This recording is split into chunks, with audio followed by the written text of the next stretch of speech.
सुने गिरनिया खेता में सूखल जा है कादो पनिया गे करे चले रोपनिया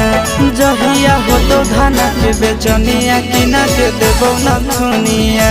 जहिया हो तो धाना के बेचनिया किना के देबो न थुनिया।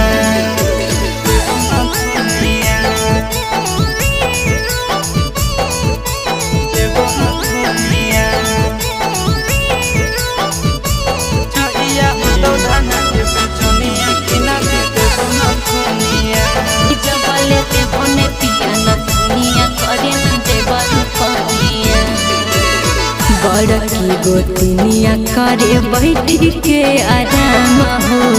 घर बाहर हमारे से करबा सब काम हो घर के मलकिनिया हमर बुझे पड़े